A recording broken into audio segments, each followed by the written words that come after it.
அனைவருக்கும் வணக்கம். எல்லோரும் ஹாப்பி அண்ட் ஹெல்த்தியாக இருக்கீங்கன்னு நம்புகிறேன். நானும் ஹாப்பி அண்ட் சூப்பர் ஹெல்த்தியாக இருக்கேன். இன்றைக்கி அந்த லாங் வீடியோவில் என்ன பார்க்க போகிறோன்னா, விநாயகர் சதுர்த்திக்கான என்னோடய house cleaning and puja vessels cleaning தான் பார்க்க போகிறோம். வீடியோ உங்களுக்கு பிடிக்கும், ஹெல்ப்ஃபுல்லாக யூஸ்ஃபுல்லாக இருக்கும்னு நினைக்கிறேன். நீங்கள் இன்னும் நம்ம சேனல் சப்ஸ்கிரைப் பண்ணலன்னா மறக்காமல் சப்ஸ்கிரைப் பண்ணிட்டு பாருங்கள். அண்ட் உங்கள் சஜஷன்ஸ் எதாவது இருந்தால் மறக்காமல் எனக்கு கமெண்ட்ஸில் சொல்லுங்கள். அப்போ தான் எனக்கு ஹெல்ப்ஃபுல்லாக இருக்கும். இந்த விலாக் வந்து வெட்னஸ்டே அன்றைக்கி எடுத்திருந்தேன். அன்றைக்கி வந்து பூஜா வெசல்ஸ் ஃபுல்லாக க்ளீன் பண்ணலான்னு பிளான் பண்ணியிருந்தேன். அதெல்லாம் ஸ்டார்ட் பண்ணுறதுக்கு முன்னாடி ஒரு கப் ஆஃப் டீ குடிச்சிட்டு ஸ்டார்ட் பண்ணலான்னு சொல்லிட்டு பிளான் பண்ணியிருந்தேன். அண்ட் டீலாம் குடிச்சு முடிச்சுட்டு பாப்பாவையும் தூங்க வச்சுட்டு அதுக்கப்புறமா வெசல்ஸ் வாஷ் பண்ண வந்திருந்தேன். நான் லாஸ்ட்டாக கிருஷ்ண ஜெயந்திக்கு முன்னாடி எல்லாத்தையும் வாஷ் பண்ணி க்ளீன் பண்ணி வச்சுருந்தேன். விநாயகர் சதுர்த்திக்கு எல்லாமே புதுசாகவே ஸ்டார்ட் பண்ணுவோமே அப்படின்னு சொல்லிட்டு மறுபடியும் வெசல்ஸ்லாம் வாஷ் பண்ணிடலாம் அப்படி சொல்லிட்டு எடுத்து வச்சு வாஷ் பண்ணிகிட்ருந்தேன். ஃபர்ஸ்ட் வந்து இதை வாஷ் பண்ணுறதுக்கு ஃபஸ்ட்டு டிஷ்யூ ஒன்று எடுத்து அதில் இருக்க எண்ணெய் கரையெல்லாம் வந்து வைப் பண்ணி எடுத்துட்டோம்னா நமக்கு வாஷ் பண்ண கொஞ்சம் ஈஸியாக இருக்கும். வைப் பண்ணி எடுத்துட்டு தண்ணி இருக்கு இல்லையா, தண்ணியில் வந்து லைட்டாக அந்த சபீனா பவுடரை வைப் பண்ணி நம்மளோட தம்பு இருக்கு இல்லையா, கட்டை விரல் அதை வச்சு தேய்ச்சாலே ஓரளவுக்கு அதில் இருக்க அழுக்கெல்லாமே வந்துடும். அது முக்கியமாக இந்த வெள்ளி விளக்குலாம் வாஷ் பண்ணும்போது நம்ம தம்பை வச்சு கட்டை விரல் வச்சு தேய்ச்சாலே மேக்ஸிமம் எல்லா அழுக்குமே வந்துடும். நீங்கள் நெக்ஸ்ட் டைம் வாஷ் பண்ணுறீங்கன்னா அப்படி ட்ரை பண்ணி பாருங்கள். அந்த ஹார்ஷான ஸ்க்ரப்பர்ஸ் எதுவுமே யூஸ் பண்ணாதீங்க விளக்கில் இல்லை பூஜை பாத்திரமில். மேக்ஸிமம் வந்து க்ரீன் கலர் ஸ்க்ரப் இருக்கும் இல்லையா, அது யூஸ் பண்ணுங்கள். அப்படி இல்லைனா உங்களோட தம்ப் வச்சாலே நல்ல ரிசல்ட் கிடைக்கும். யூடியூப்பில் வீடியோ பார்த்திங்கன்னா சுடு தண்ணியில் ஊற வைங்க, லெமன் போட்டு ஊற வைங்க, புளி போட்டு ஊற வைங்க, அப்படி இப்படின்னு எக்கச்சக்க வீடியோஸ் இருக்குது. பட் எனக்கு இதுவே வந்து நல்ல ரிசல்ட் கொடுக்குற மாதிரி தான் இருக்குது. அண்ட் முக்கியமாக இன்னொரு விஷயம் என்னென்னா, அந்த சில்வர் வாஷ் பண்ணுறதுக்குன்னு ஒரு லிக்விட்லாம் இருக்குது இல்லையா, அதெல்லாம் தயவு செய்து யூஸ் பண்ணவே பண்ணிடாதீங்க. அதோடய ஸ்மெல்லே பயங்கர பஞ்சண்ட்டாக இருக்கும்.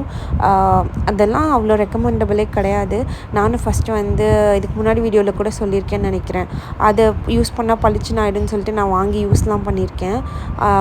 கொஞ்ச நாள் தான் வெள்ளையாக இருக்க மாதிரி இருக்கும். அதுக்கப்புறம் அதோடய ரிசல்ட் எப்படி இருக்கும்னா, நார்மலாக கருப்பாகிறத விட பயங்கர கருப்பாயிடும். அது மறுபடியும் நம்ம க்ளீன் பண்ணுறதுக்கு ரொம்ப கஷ்டப்படணும். அதுக்கு இந்த மாதிரி நார்மலாக வாஷ் பண்ணாலே போதும், விளக்கு பளிச்சுன்னு தான் இருக்கும். என்னோடய சாமி ரூமில் வந்து 7 விளக்கு ஏற்றி வச்சுருக்கேன்.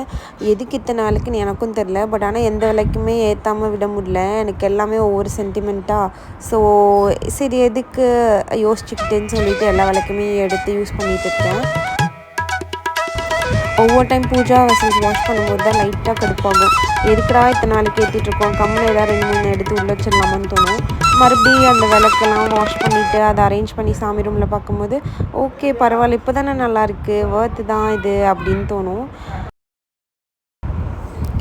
இந்த மாதிரி விளக்கெல்லாம் வாஷ் பண்ணிவிட்டு நான் ஷார்ட்ஸில் கூட சொல்லியிருந்தேன், விளக்கு ஏற்றுறதுக்கு முன்னாடி ஃபர்ஸ்ட் வந்து திரி போடக்கூடாது. எண்ணெய் ஊற்றிட்டு அதுக்கப்புறம் தான் திரி போடணும்.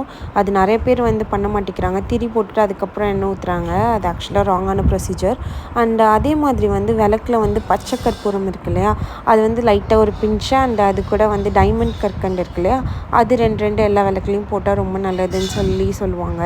அது எதுக்காக போடுறோன்னா, நம்ம வந்து விளக்குக்கு வந்து பிரசாதம் தர மாதிரி அந்த பெரிய லெவலில் யாகம்லாம் நடத்துவாங்க இல்லையா, யாகம் நடத்தும் போது என்ன பண்ணுவாங்க, அந்த யாகத்தில் ஃப்ரூட்ஸு அப்புறம் நிறைய வெஜிடபிள்ஸ் போடுவாங்க. அதுக்கப்புறம் அந்த யாகத்தில் சாரீ, கோல்டு, சில்வர்லாம் கூட போடுவாங்க ஒரு சில யாகத்தில். அந்த மாதிரி போடுறது எதுக்குன்னா, சாமிக்கு அதெல்லாம் பிரசாதமாக நம்ம தரோம், அதனால் அந்த யாகத்துக்குள்ளே நம்ம போடுறோம். அந்த மாதிரி இந்த விளக்குக்கு நம்ம பிரசாதமாக தரோம் அப்படின்றதுக்காக இந்த டைமண்ட் கற்கண்டு போடுறது ரொம்ப நல்லதுன்னு சொல்லுவாங்க. நீங்களும் நெக்ஸ்ட் டைம் ஃபாலோ பண்ணுங்கள். இந்த மாதிரி விஷயம்லாம் ஒவ்வொருத்தவங்களுக்கும் ஒவ்வொரு சஜஷன்ஸ் இருக்கும், ஒவ்வொரு ஆப்ஷன்ஸ் இருக்கும். உங்களுக்கு எது மனசுக்கு ஓகேன்னு படுது. இப்போ ஒரு விஷயத்தை ஸ்டார்ட் பண்ணுறீங்கன்னா நீங்கள் ட்ரை பண்ணி பாருங்கள். இப்போ நானே இந்த விஷயத்த சொல்கிறேன்னா நீங்கள் 1 வீக் ட்ரை பண்ணி பாருங்கள். உங்களுக்கு அதுக்கப்புறம் ஓகே நல்லது நடக்கிற மாதிரி இருக்குது, இல்லை ஒரு குட் வைப்ரேஷனாக இருக்குது அப்படி தோணுச்சுன்னா அதை கண்டினியூ பண்ணுங்கள். இல்லை நமக்கு செட் ஆகலை, ஒன்றும் பெரிய லெவலில் சேஞ்சஸ் இல்லை அப்படி தோணுச்சுன்னா நீங்கள் நார்மலாக என்ன பண்ணுவீங்களோ அதே பண்ணிக்கலாம். ஆனால் ட்ரை பண்ணுறது ஒன்றும் தப்பு கிடையாது. ஒவ்வொரு விஷயம் ட்ரை பண்ணி பார்த்தா தான் எது நல்லது எது கெட்டது அப்படின்னு நமக்கே தெரிய வரும். அண்ட் வெட்னஸ்டே நைட் வந்து பூ மார்க்கெட் போயிருந்தோம். சரி விநாயகர் சதுர்த்தி அன்றைக்கி வெலைலாம் பயங்கரமாக இருக்கும், சரி ஏதாவது பூ வாங்கிட்டு வரலான்னு சொல்லிட்டு போயிருந்தோம். அண்ட் அதுக்கு முன்னாடி நாள் ஃப்ரைடே இல்லையா, சரி ஓகேன்னு சொல்லிட்டு போயிருந்தோம். ஆக்சுவலாக அன்றைக்கி பூ விலை ரொம்ப ஜாஸ்தியாக தான் இருந்தது. ஏன்னா ஃப்ரைடே வந்து ஏதோ முகூர்த்த நாள்னு சொல்லியிருந்தாங்க. ஃப்ரைடேவோ தேர்ஸ்டேவோ முகூர்த்த நாள்னு சொல்லியிருந்தாங்க. அதனால அன்றைக்கே பூ விலைலாம் ரொம்ப ஜாஸ்தியாக இருந்துச்சு. ஆக்சுவலாக நான் அன்றைக்கி போனதே பாரிஜாதம் பூ வாங்க தான் போயிருந்தேன். அது வந்து ஃபர்ஸ்ட் டைம் வந்து வரலட்சுமி பண்டிகை அப்போது தான் நான் வாங்கி சாமிக்கு வச்சுருந்தேன். அது பார்க்கவே ஏதோ சாமி ரொம்ப நிறைவாக இருந்த மாதிரி இருந்துச்சு. எனக்கு ரொம்ப பிடிச்சிருந்தது. அதனால் சரி ஓகே, இந்த டைம் விநாயகர் சதுர்த்திக்கு அந்த பூ வாங்கிட்டு வந்து வைக்கணும் அப்படி சொல்லிட்டு ரொம்ப ஆசைப்பட்டேன். ஒரு வேளை அன்றைக்கி போய் கிடைக்கலன்னா என்னடா பண்ணுறதுன்னு சொல்லிட்டு, இப்போது வந்து அவ்வளோ கூட்டமாக இருக்காது, அந்த பூ கிடைக்கும்னு சொல்லிட்டு பூ வாங்கிறதுக்காக தான் போயிருந்தோம். அன்றைக்கி நைட் வந்து அங்கே தான் ராஜகணபதி கோயில் இருக்கு இல்லையா, ரிட்டன் வரும்போது பார்த்துருந்தோம். அவ்வளோ கூட்டமே இல்லாமல் வெறிச்சோடி கேட்லாம் போட்டு அவ்வளோ கூட்டம் இல்லாமல் நான் அன்றைக்கி தான் ஃபர்ஸ்ட் டைம் அந்த கோயிலை பார்க்குறேன். நைட் ஆனால் அன்டைம் ஆகிடுச்சு, அதனால் பூட்டிட்டாங்க. பட் ஸ்டில் எப்போயுமே நான் அந்த கோயில் போகும்போதெல்லாம் கூட்டமாகவே தான் இருக்கும். க்யூவில் நின்று சாமி பார்க்குற மாதிரி தான் இருக்கும் ஒவ்வொரு டைம் நான் போகும்போதும். இன்றைக்கி தான் வெரி ஃபர்ஸ்ட் டைம் வந்து இவ்வளோ கூட்டம் இல்லாமல் இந்த ஸ்ட்ரீட்டே இவ்வளோ ஃப்ரீயாக பார்த்தேன். ஃபைனலி வீடியோவோட எண்டுக்கு வந்தாச்சு. இந்த வீடியோ உங்களுக்கு பிடிச்சிருக்கும், யூஸ்ஃபுல்லாக இருந்திருக்கும்னு நம்புகிறேன். அண்ட் உங்கள் சஜஷன் இருந்தால் மறக்காமல் எனக்கு கமெண்ட்ஸில் சொல்லுங்கள். And thank you. See you in the next vlog.